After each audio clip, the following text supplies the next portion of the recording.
I'm sorry, but it wasn't me. Why am I still taking green pills then?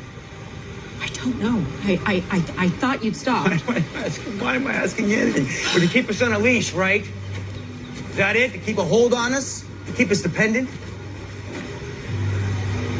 Who tells you that this is okay? No, I do. Who says it's okay? I do research. I design, I survey. I don't administer meds. I don't make policy. Now you just load the gun. God. Look, I was there for the science. We were all there for science.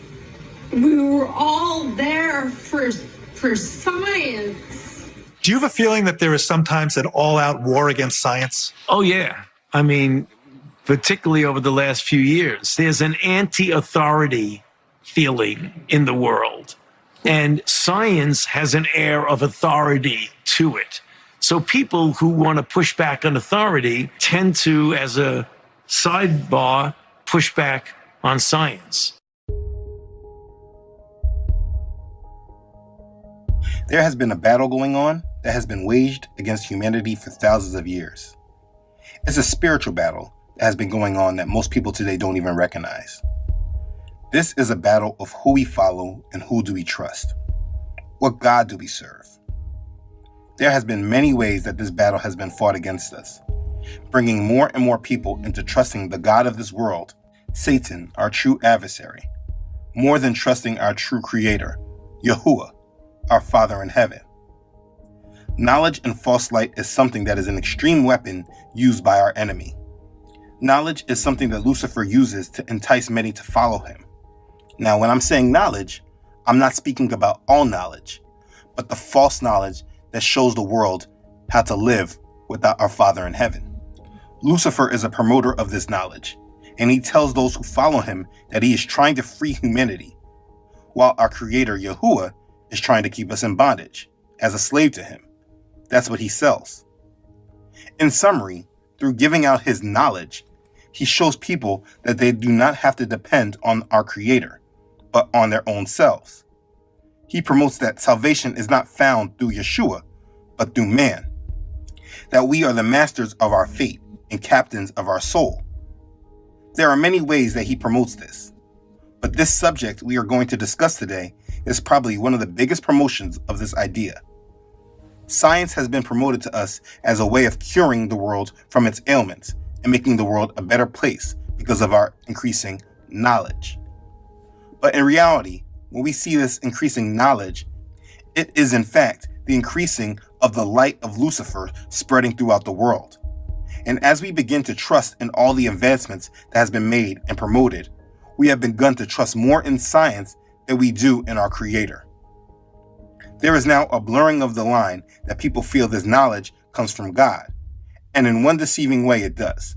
It's just a different, lesser God that most people are not aware of.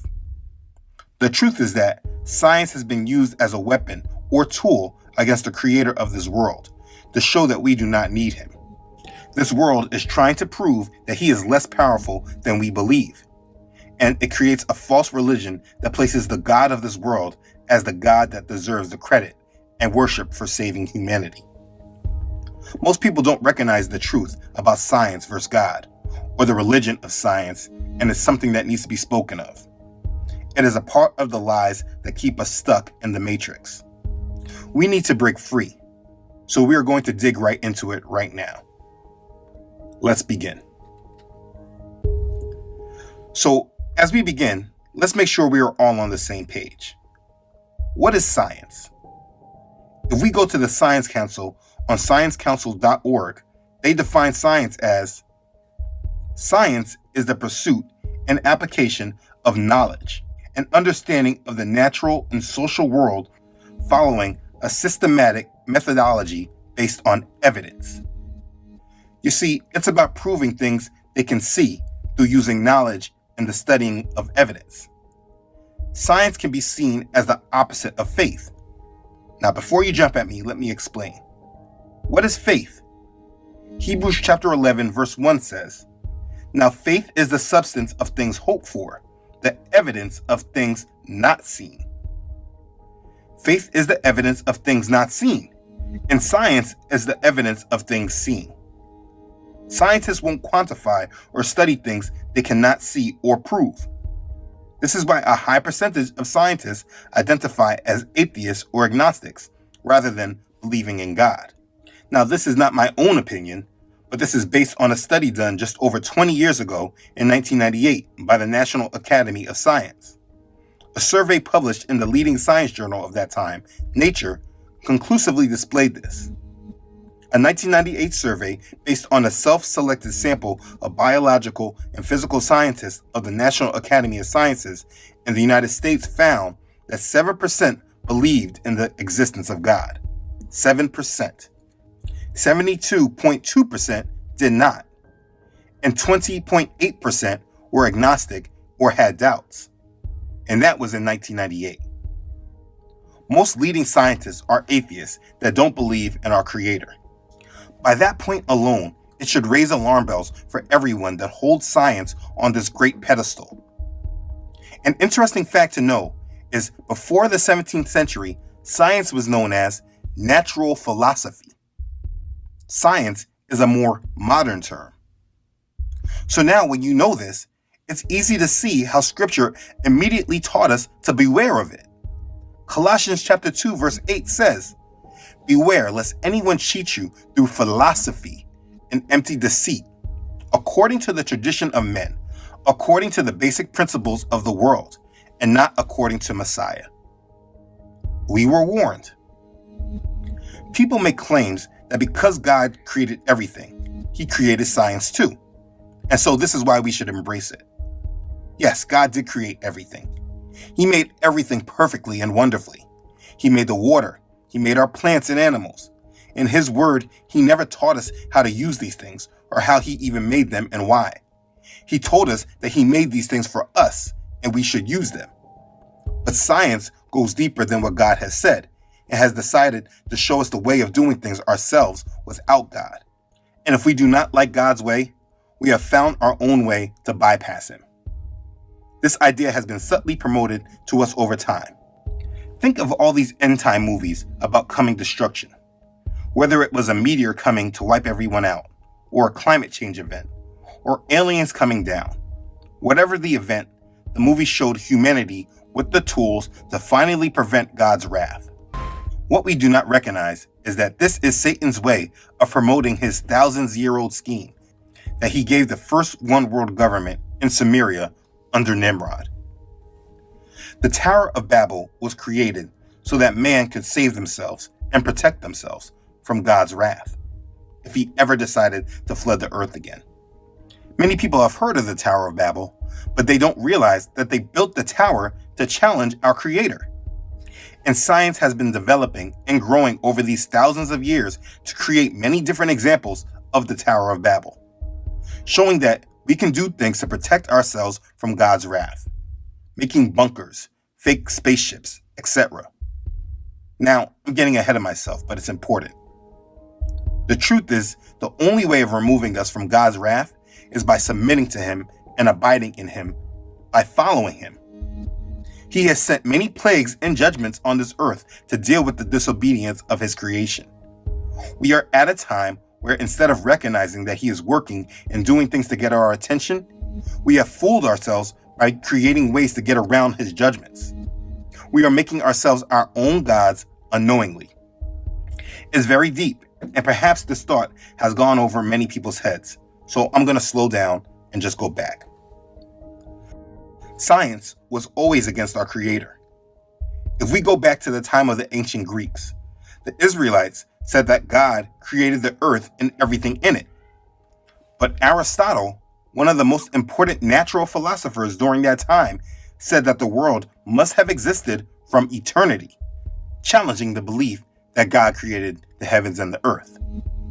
This is a huge example in the beginning of science countering the word, but about the power of God. Now, if we just speed up through time, 1,500 years later, we see the beginnings of the confusion that brought us to where we are today. In the 17th century, a new movement began that challenged the view that those who held faith in Messiah had. This was the scientific revolution. What we now call science emerged about 400 years ago through the work of a group of European thinkers who discovered new ways of interpreting the world. They no longer relied on the delivered word of God. The scientific revolution put individual curiosity, inquiry, reason, and experiment above religious dogma. To my mind, science is quite simply the biggest challenge that Christianity will ever have to face. During the period of the Renaissance, the rising power of science was growing, and the Catholic Church, who were another group desperate to hold on to control, they led a silencing campaign of these scientists and movement. This created a controlled war of ideals, where both sides were actually working for the same God, but just wanted belief in him to come in a different way. It was their white magic versus black magic. Scientists were destroyed for questioning the authority of the Catholic Church. Now, if we go back and look how science took hold in our history, it was always done as a challenge of our God. Nicholas Copernicus argued that the Earth was a planet orbiting the sun. Christians during this time rightfully believed that the Earth was stationary and the sun and moon revolved around it. Copernicus planted a seed of doubt against the church, who claimed to be the ultimate authority, not able to be questioned. Copernicus started the real doubt, and other natural philosophers, scientists, took his theory further. Like Giordano Bruno, who believed that not only was there other planets, but there were living things on these planets. Because of the Inquisition and the church declaring that anyone that held another view besides what they taught were heretics worthy of death, Bruno was sentenced to death and burned. And this was a major spark in the battle between what they declare as faith versus reason. Galileo Galilei introduced the telescope building on Copernicus's theory. They claim him as the first astronomer to base his theory on evidence. Then, in the 18th century, we had people like the Grand Master of the Priory of Sion, Isaac Newton, who introduced his enlightenment and his law of physics. This was all esoteric knowledge that was being brought into the light, which is why it was the period of enlightenment. When Benjamin Franklin invented the lightning rod, it was looked at as a way of stopping God's wrath. Before his time, churches would get burned and struck down by lightning. When this happened, it would devastate communities because they felt somebody must have done something wrong and provoked God's wrath. When Benjamin Franklin put up the lightning rod, it was perceived as a way of stopping God's wrath. It was a real mixing of science and religion. Science was used to prevent God's wrath. Today, many will look at that view of stopping God's wrath as silly because they just see lightning. But ask yourself, is it that you have that view because you have been conditioned in this way? And moving on, when we get to Charles Darwin, everything really changed. He created his theory of evolution and challenged the whole existence of God himself. In 1859, Darwin published On the Origin of Species, which suggested that life on Earth was not designed by God, but had evolved through a process called natural selection. His theory canceled out the theory that we were made in God's image and supported that we were at one time apes. He also came with the theory of the survival of the fittest, in which this scientific theory became the basis point of the elite class of families that thought their wealth and power gave them a right to rule. The Rothschilds, Rockefellers, and Morgans alike held on to this Darwinian view, and that's important to understand if you're going to understand modern science and medicine of today. The point you must get before we move on is that science was always used as a way of challenging God and his existence. And if you don't understand that, it will block you from understanding how we got to this point in history we are in now. Let me also make it clear that I am not a hater of all science. I am not saying that all science is wicked and evil. What I'm speaking directly to is the mindset that surrounds science, which has severely reduced faith in our Father in heaven. There has been many things done over time that science has assisted and helped. But along with that, there has been a subtle overriding view that has taken away our need of God, our dependence on Him, and our dependence on scientists. Just look at where we are today. In the beginning of this pandemic, people, including the church, were not depending on God for deliverance and His covering. They were not waiting on Him. They were waiting on science. And when science said that they had the answer, this is when they listened. The leader that many people voted in did not say, trust God. He said, Listen to the scientists. Listen to the scientists. Trust the scientists. In fact, videos on YouTube will be taken down and given strikes if you even told people to just trust God while speaking against their solution. You had to be very careful. This is a mindset that has come from the promotion of science over our faith. And this is what I'm tackling, not a hatred of all science. If you choose to misunderstand that, then that's really on you. Now let's keep going. Now, as we jump into today, people again like to claim that because God created everything, that means He created science and gave us this knowledge to do the things that we have done. The view is that science is basically God's way of helping society grow. But this really is not the case. This view needs a readjustment. Instead of placing God there, we should change it with Satan and then expand on it.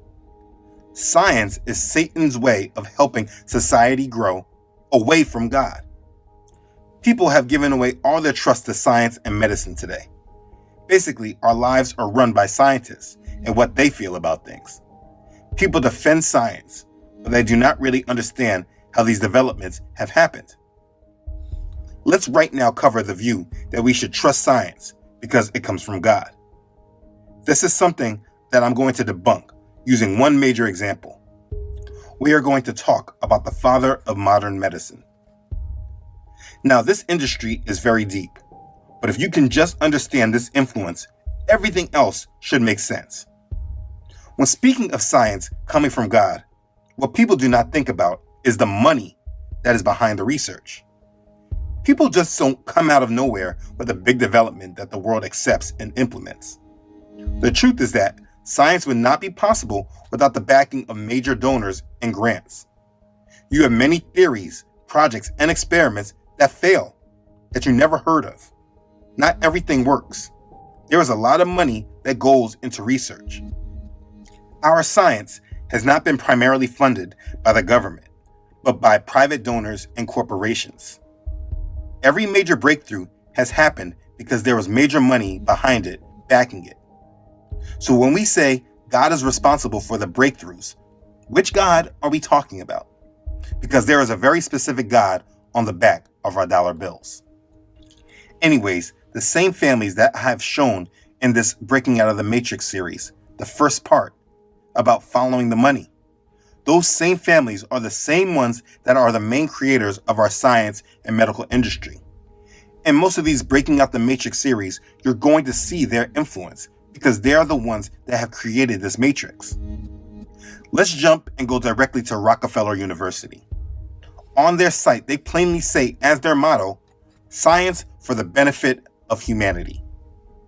The Rockefeller family have been major influencers of the scientific and medical community.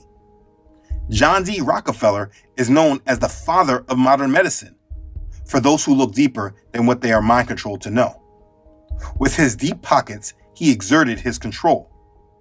So before we talk about the present and what they currently show on this website, let's go a century back. Let's talk about modern Western medicine. What medicine is like today is not what it was like centuries ago. Doctors used to practice healing through the natural. Our Father created a world that has the natural resources that were able to give us what our bodies needed to heal. Natural and herbal medicines were very popular in America during the early 1900s. Almost one half the medical colleges and doctors in America were practicing holistic medicine, using extensive knowledge from Europe and Native American traditions. But in the 20th century, all that changed. John D. Rockefeller, the wealthiest man in the history of America, was a huge proponent of this change, And most people don't even know of his influence. I mean, most people don't even know of him. By the turn of the 20th century, Rockefeller controlled 90% of all petroleum refineries in America through ownership of his company, Standard Oil Corporation. His company, Standard Oil, was later split into smaller companies, Mobil, Chevron, Exxon, etc., making the family even wealthier.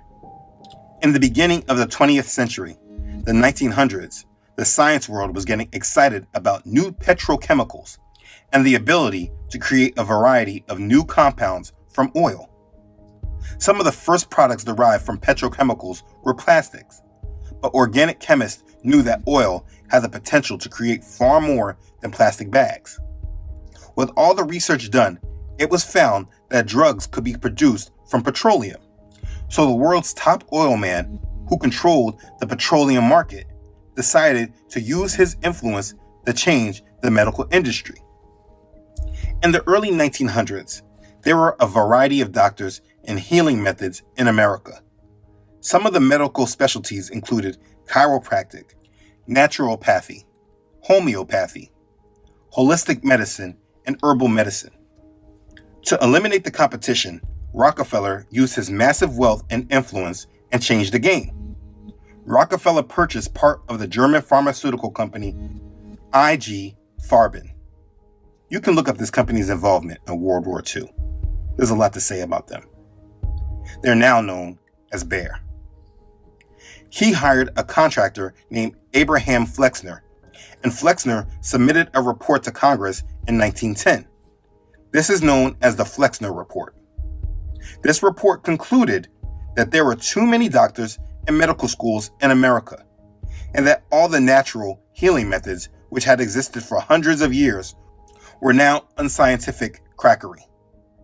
Medicines used for thousands of years were now classified as alternative, and the new petroleum-based patentable drugs were declared the gold standard. And then, gaining more control, Rockefeller then took control of the American Medical Association. And through that report that Abraham Flexner submitted to Congress, he called for a standardization of medical information. Based on the report, Congress acted upon Flexner's recommendations and changed laws related to medical practice. With these legal changes in place, Rockefeller teamed up with Andrew Carnegie and started funding medical schools all over America on the strict condition that they only taught their curriculum. The medicine that he was in control of was now the standard of medicine. Through the power of their huge grants, this powerful team systematically dismantled the previous curriculum of these medical schools, removing any mention of the healing power of herbs or natural treatments. Teachings on diet and other natural, non-drug treatments were also completely removed from medical programs. Any mention of their healing power was erased from the medical textbooks. Medicine was changed from wellness and prevention to simply treatment. You're ill?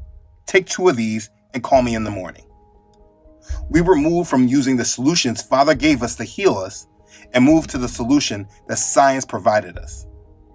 Those that were against this change were silenced, and as time went by, people just did as they were taught.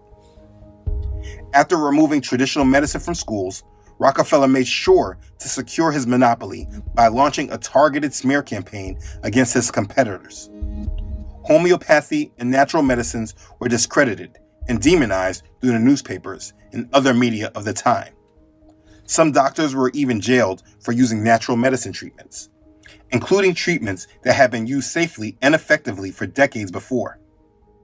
In a very short time, medical colleges were all made uniform. All the students were taught the same allopathic system.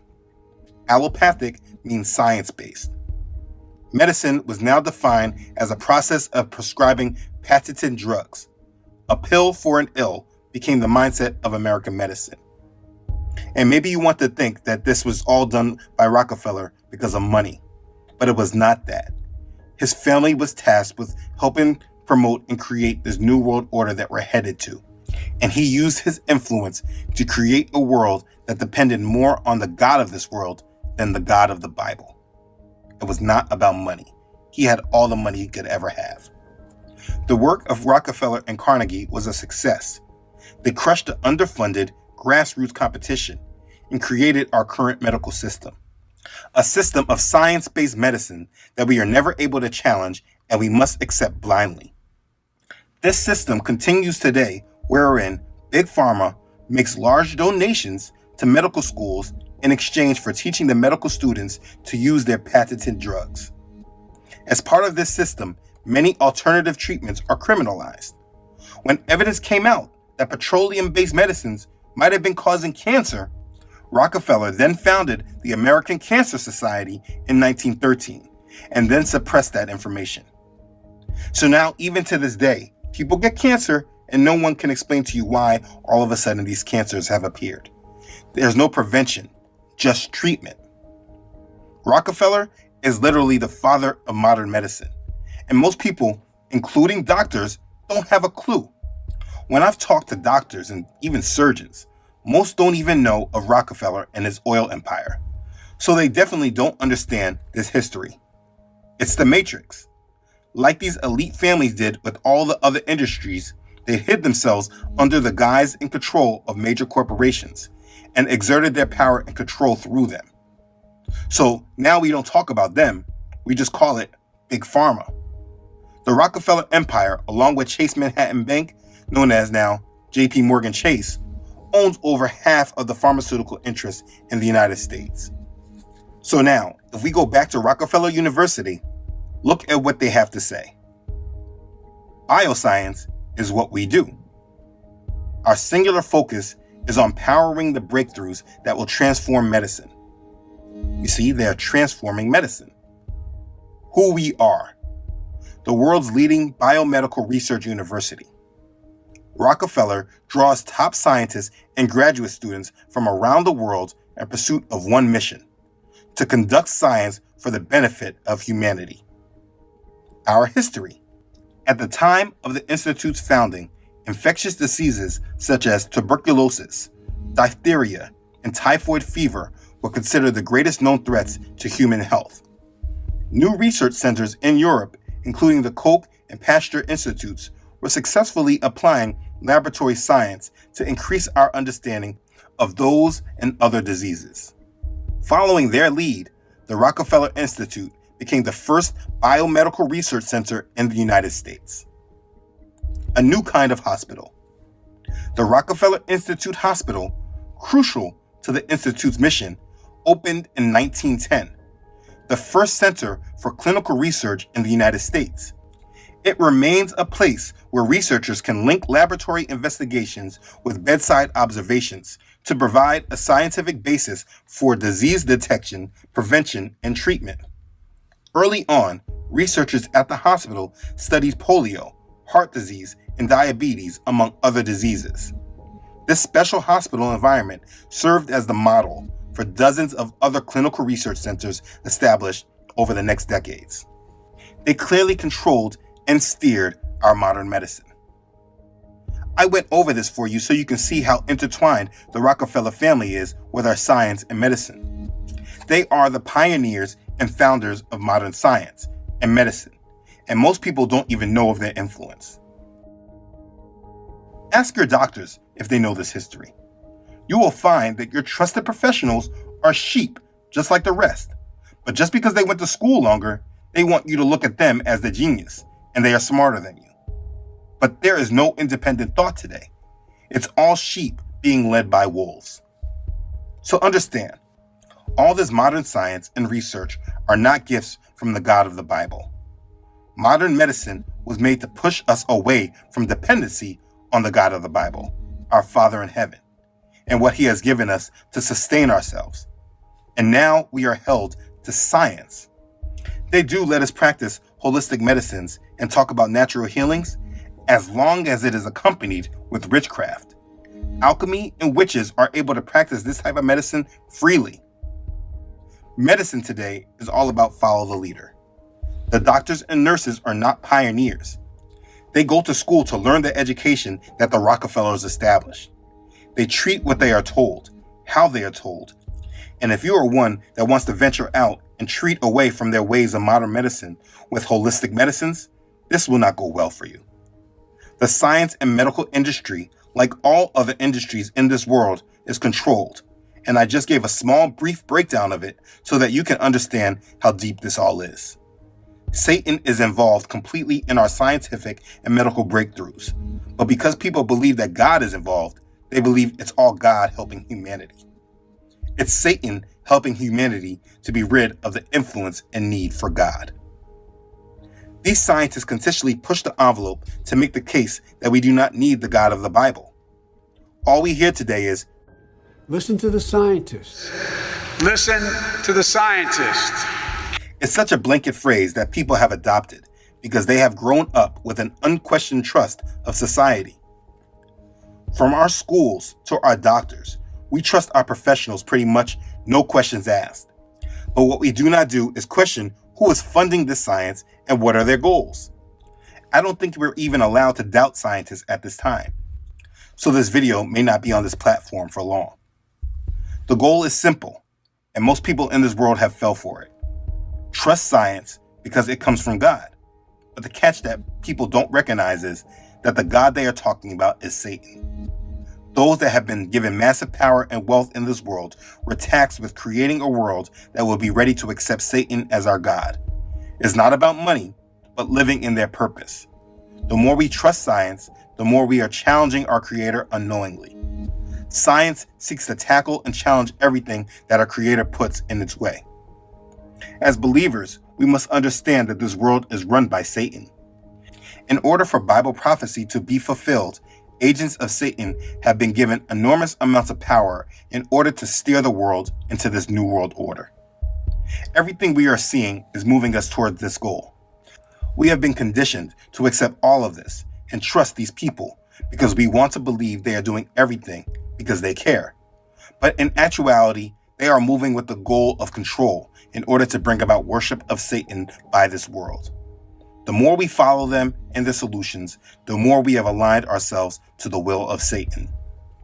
We are falling for deception that is covered with a theme of knowledge. Because we don't recognize where this knowledge comes from and what it is doing, it's drawing people away from the faith. Today, what do you see within the church? We can exclude the unbelievers right now. Let's talk about those who have claimed faith in Yahshua. There's a great deal of them that follow science more than the word. They follow the knowledge. We should take heed to the advice the Apostle Paul gave Timothy in 1 Timothy chapter 6, verses 20 and 21. O Timothy, guard what was committed to your trust, avoiding the profane and idle babblings and contradictions of what is falsely called knowledge. By professing it, some have strayed concerning the faith. You see, we are following and listening to profane and idle babbling and contradictions that is falsely called knowledge. And because of this, we are seeing a great falling away. Many people are straying away from the faith, though they do not recognize it. They give more credence to their false knowledge than anything else. And it's especially worse for those who have been put in the medical industry because their experience puffs them up with pride. But as what was just proved, they do not know who has controlled their knowledge and this industry. They are just followers, following the lead of devils who have an ulterior motive that completely goes against their faith. Well, at least for some of them. And then what they do is push their man-made understandings on the rest of this world. Listen, the point I am making is the same one I make in all these videos. You need to submit to our Creator and forsake the ways of this world. All the ways and knowledge of this world are leading everyone to one direct place. Make sure you follow our Father's word and let go of this world. The more allowance you give them in your mind, the more power you give them and opportunities you give them to deceive you. Break out the matrix and understand the world that you live in. Focus on our Father, His word, His promises, and all the wonderful things He has given us and done for us. This world is falling, but if you are a believer, that means you don't have to fall with it. Be strong and victorious, for our redemption is near. Be blessed. Okay, Thanks again for watching. If this has blessed you, please don't forget to like this and share it with others. If you have not done so already, please don't forget to subscribe to this channel. Elohim willing, I upload every Friday. Don't forget to follow this ministry on Facebook and Instagram, as well as on my website, truthunedited.com. As always, I really would like to thank all those who support this ministry. You know who you are. Please continue to pray for me and this ministry. Thank you for your support. Your contributions have been an extreme blessing to this ministry. You are an extreme blessing to this ministry in more ways than you know. Thank you for your continued support to this mission. Okay. Thanks again, everyone, for watching. I love you all.